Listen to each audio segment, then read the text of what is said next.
La Bible en un an, la 133e journée, le premier livre de Samuel, chapitre 15, verset 1 au chapitre 16, verset 23, le livre des psaumes, chapitre 110, verset 1 à 7, le livre des proverbes, chapitre 14, versets 24 et 25, l'évangile de Luc, chapitre 14, versets 7 à 35. Premier livre de Samuel, chapitre 15. Samuel dit à Saül, « C'est moi que l'Éternel a envoyé pour t'oindre roi sur son peuple, sur Israël.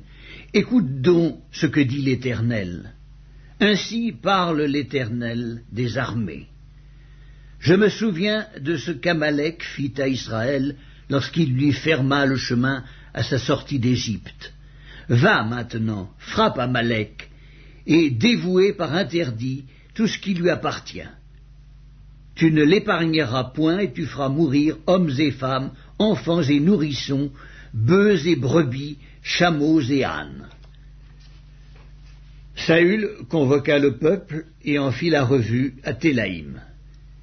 Il y avait 200 000 hommes de pied et 10 000 hommes de Juda. Saül marcha jusqu'à la ville d'Amalek et mit une embuscade dans la vallée. Il dit aux Kéniens, « Allez, retirez-vous, sortez du milieu d'Amalek, afin que je ne vous fasse pas périr avec lui, car vous avez eu de la bonté pour tous les enfants d'Israël lorsqu'ils montèrent d'Égypte. » Et les Kéniens se retirèrent du milieu d'Amalek. Saül battit Amalek depuis Havila jusqu'à Shur, qui est en face de l'Égypte. Il prit vivant Agag, roi d'Amalek, et il dévoua par interdit tout le peuple en le passant au fil de l'épée. Mais Saül et le peuple épargnèrent Agag et les meilleures brebis, les meilleurs bœufs, les meilleures bêtes de la seconde portée, les agneaux gras et tout ce qu'il y avait de bon. Ils ne voulurent pas le dévouer par interdit, et ils dévouèrent seulement tout ce qui était méprisable et chétif. L'Éternel adressa la parole à Samuel et lui dit, « Je me repens d'avoir établi Saül pour roi, car il se détourne de moi et il n'observe point mes paroles. » Samuel fut irrité et il cria à l'Éternel toute la nuit. Il se leva de bon matin pour aller au-devant de Saül. Et on vint lui dire, « Saül est allé à Carmel, et voici, il s'est érigé un monument. » Puis il s'en est retourné, et passant plus loin, il est descendu à Gilgal. Samuel se rendit auprès de Saül, et Saül lui dit, « Sois béni de l'Éternel. J'ai observé la parole de l'Éternel. » Samuel dit, « Qu'est-ce donc que ce bêlement de brebis qui parvient à mes oreilles, et ce mugissement de bœufs que j'entends ?» Saül répondit, « Ils les ont amenés de chez les Amalécites parce que le peuple a épargné les meilleures brebis et les meilleurs bœufs, afin de les sacrifier à l'Éternel, ton Dieu. Et le reste, nous l'avons dévoué par interdit. » Samuel dit à Saül, « Arrête, et je te déclarerai ce que l'Éternel m'a dit cette nuit. » Et Saül lui dit, « Parle. » Samuel dit, « Lorsque tu étais petit à tes yeux, n'es-tu pas devenu le chef des tribus d'Israël? Et l'Éternel ne t'a-t-il pas oint pour que tu sois roi sur Israël? L'Éternel t'avait fait partir en disant, « Va et dévoue par interdit ces pécheurs, les Amalécites. Tu leur feras la guerre jusqu'à ce que tu les aies exterminés. Pourquoi n'as-tu pas écouté la voix de l'Éternel? Pourquoi t'es-tu jeté sur le butin et as-tu fait ce qui est mal aux yeux de l'Éternel? » Saül répondit à Samuel, « J'ai bien écouté la voix de l'Éternel et j'ai suivi le chemin par lequel m'envoyait l'Éternel. J'ai amené Agag, roi d'Amalek, et j'ai dévoué par interdit les Amalécites. Mais le peuple a pris sur le butin des brebis et des bœufs comme prémisse de ce qui devait être dévoué, afin de les sacrifier à l'Éternel ton Dieu, à Gilgal. » Samuel dit, « L'Éternel trouve-t-il du plaisir dans les holocaustes et les sacrifices, comme dans l'obéissance à la voix de l'Éternel? Voici, l'obéissance vaut mieux que les sacrifices, et l'observation de sa parole vaut mieux que la graisse des béliers, car la désobéissance est aussi coupable que la divination, et la résistance ne l'est pas moins que l'idolâtrie et les téraphim. Puisque tu as rejeté la parole de l'Éternel, il te rejette aussi comme roi. Alors Saül dit à Samuel, « J'ai péché, car j'ai transgressé l'ordre de l'Éternel, et je n'ai pas obéi à tes paroles. Je craignais le peuple, et j'ai écouté sa voix. Maintenant, je te prie, pardonne mon péché, reviens avec moi, et je me prosternerai devant l'Éternel. » Samuel dit à Saül, « Je ne retournerai point avec toi, car tu as rejeté la parole de l'Éternel, et l'Éternel te rejette, afin que tu ne sois plus roi sur Israël. » Et comme Samuel se tournait pour s'en aller, Saül le saisit par le pan de son manteau, qui se déchira. Samuel dit, « L'Éternel déchire aujourd'hui de dessus toi la royauté d'Israël, et il la donne à un autre, qui est meilleur que toi. Celui qui est la force d'Israël ne ment point et ne se repent point, car il n'est pas un homme pour se repentir. » Saül dit encore, « J'ai péché, maintenant je te prie, honore-moi en présence des anciens de mon peuple et en présence d'Israël, reviens avec moi, et je me prosternerai devant l'Éternel ton Dieu. » Samuel retourna et suivit Saül, et Saül se prosterna devant l'Éternel. Puis Samuel dit, « Amenez-moi Agag, roi d'Amalek. » Et Agag s'avança vers lui d'un air joyeux. Il disait, « Certainement l'amertume de la mort est passée. » Samuel dit, « De même que ton épée a privé des femmes de leurs enfants, ainsi ta mère entre les femmes sera privée d'un fils. » Et Samuel mit Agag en pièces devant l'Éternel à Gilgal. Samuel partit pour Rama, et Saül monta dans sa maison à Gibéa de Saül.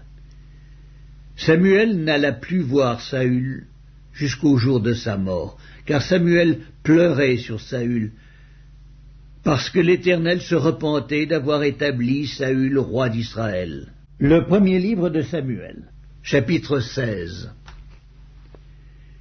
L'Éternel dit à Samuel, « Quand cesseras-tu de pleurer sur Saül ? Je l'ai rejeté afin qu'il ne règne plus sur Israël. Remplis ta corne d'huile et va.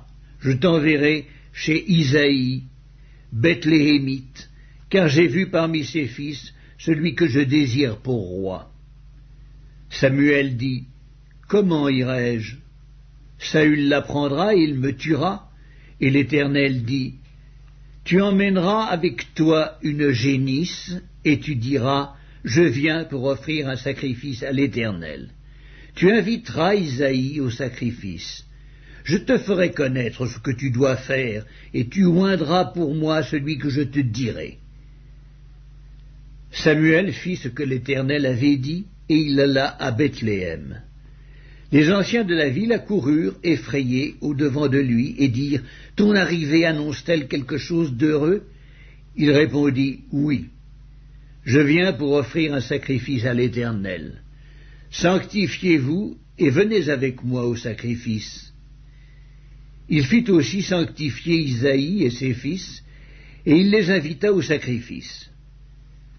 Lorsqu'ils entrèrent, il se dit, en voyant Eliab, « Certainement, loin de l'Éternel est ici devant lui. » Et l'Éternel dit à Samuel, « Ne prends point garde à son apparence et à la hauteur de sa taille, car je l'ai rejeté. L'Éternel ne considère pas ce que l'homme considère. L'homme regarde à ce qui frappe les yeux, mais l'Éternel regarde au cœur. » Isaïe appela Abinadab et le fit passer devant Samuel. Et Samuel dit, « L'Éternel n'a pas non plus choisi celui-ci. » Isaïe fit passer Shamma, et Samuel dit, « L'Éternel n'a pas non plus choisi celui-ci. » Isaïe fit passer ses 7 fils devant Samuel, et Samuel dit à Isaïe, « L'Éternel n'a choisi aucun d'eux. » Puis Samuel dit à Isaïe, « Sont cela tous tes fils ?» Et il répondit, « Il reste encore le plus jeune, mais il fait paître les brebis. Alors Samuel dit à Isaïe, « Envoie-le chercher, car nous ne nous placerons au point qu'il ne soit venu ici. » Isaïe l'envoya chercher. Or, il était blond, avec de beaux yeux et une belle figure. L'Éternel dit à Samuel, « Lève-toi, oins-le, car c'est lui. » Samuel prit la corne d'huile et l'oignit au milieu de ses frères. L'Esprit de l'Éternel saisit David à partir de ce jour et dans la suite. Samuel se leva et s'en alla à Rama. L'Esprit de l'Éternel se retira de Saül, qui fut agité par un mauvais esprit venant de l'Éternel. Les serviteurs de Saül lui dirent, « Voici, un mauvais esprit de Dieu t'agite. Que notre Seigneur parle. Tes serviteurs sont devant toi, ils chercheront un homme qui sache jouer de la harpe, et quand le mauvais esprit de Dieu sera sur toi, il jouera de sa main, et tu seras soulagé. » Saül répondit à ses serviteurs, « Trouvez-moi donc un homme qui joue bien, et amenez-le-moi. » L'un des serviteurs prit la parole et dit, « Voici, j'ai vu un fils d'Isaïe Bethléemite, qui sait jouer. C'est aussi un homme fort et vaillant, un guerrier parlant bien et d'une belle figure, et l'Éternel est avec lui. » Saül envoya des messagers à Isaïe pour lui dire, « Envoie-moi David, ton fils, qui est avec les brebis. » Isaïe prit un âne qu'il chargea de pain, d'une outre de vin et d'un chevreau, et il envoya ces choses à Saül par David, son fils. David arriva auprès de Saül et se présenta devant lui. Il plut beaucoup à Saül, et il fut désigné pour porter ses armes. Saül fit dire à Isaïe, « Je te prie de laisser David à mon service, car il a trouvé grâce à mes yeux. » Et lorsque l'Esprit de Dieu était sur Saül, David prenait la harpe et jouait de sa main. Saül respirait alors plus à l'aise et se trouvait soulagé, et le mauvais esprit se retirait de lui. Psaume 110 de David, psaume. Parole de l'Éternel à mon Seigneur, assieds-toi à ma droite jusqu'à ce que je fasse de tes ennemis ton marchepied. L'Éternel étendra de Sion le sceptre de ta puissance, domine au milieu de tes ennemis. Ton peuple est plein d'ardeur quand tu rassembles ton armée, avec des ornements sacrés du sein de l'aurore, ta jeunesse vient à toi comme une rosée. L'Éternel l'a juré, et il ne s'en repentira point.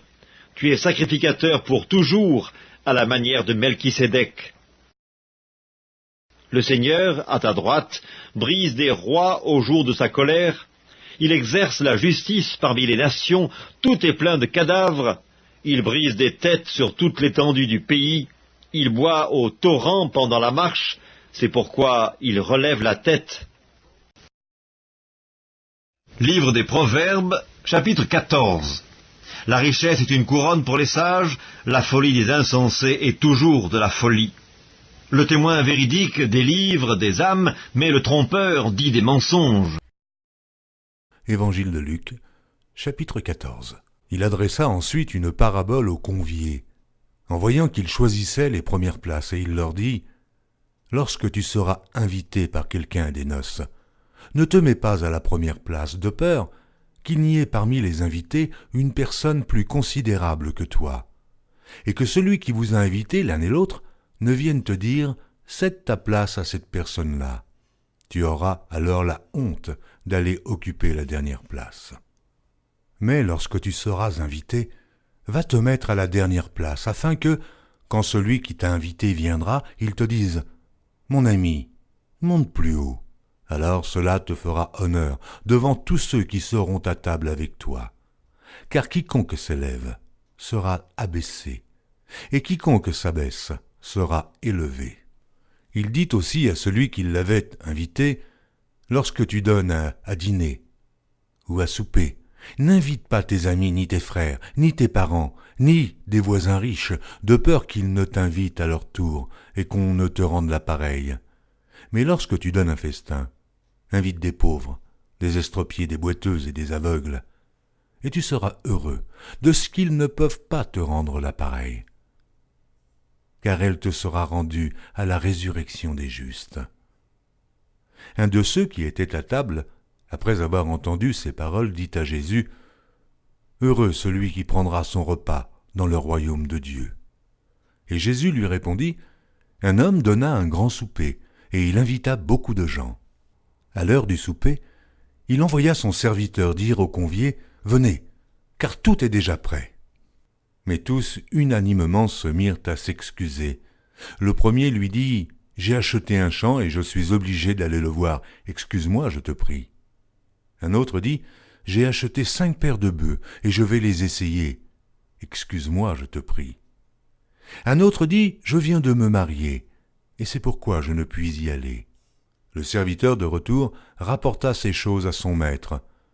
Alors le maître de la maison, irrité, dit à son serviteur, « Va promptement dans les places et dans les rues de la ville, et amène ici les pauvres, les estropiés, les aveugles et les boiteux. » Le serviteur dit, « Maître, ce que tu as ordonné a été fait, et il y a encore de la place. » Et le maître dit au serviteur, « Va dans les chemins et le long des haies, et ceux que tu trouveras, contrains-les d'entrer, afin que ma maison soit remplie. Car je vous le dis, aucun de ces hommes qui avaient été invités ne goûtera de mon souper. » De grandes foules faisaient route avec Jésus. Il se retourna et leur dit, « Si quelqu'un vient à moi, et s'il ne hait pas son père, sa mère, sa femme, ses enfants, ses frères et ses sœurs, et même à sa propre vie, il ne peut être mon disciple. Et quiconque ne porte pas sa croix et ne me suit pas, ne peut être mon disciple. Car lequel de vous, s'il veut bâtir une tour, ne s'assied d'abord pour calculer la dépense et voir s'il a de quoi la terminer, de peur qu'après avoir posé les fondements, il ne puisse l'achever, et que tous ceux qui le verront ne se mettent à le railler en disant « Cet homme a commencé à bâtir et il n'a pu achever. » Ou quel roi, s'il va faire la guerre à un autre roi, ne s'assied pas d'abord pour examiner s'il peut, avec 10 000 hommes, marcher à la rencontre de celui qui vient l'attaquer avec 20 000? S'il ne le peut, tandis que cet autre roi est encore loin, il lui envoie une ambassade pour demander la paix. Ainsi, quiconque d'entre vous ne renonce pas à tout ce qu'il possède ne peut être mon disciple. Le sel est une bonne chose, mais si le sel perd sa saveur, avec quoi l'assaisonnera-t-on? Il n'est bon ni pour la terre, ni pour le fumier. On le jette dehors. Que celui qui a des oreilles pour entendre, entende.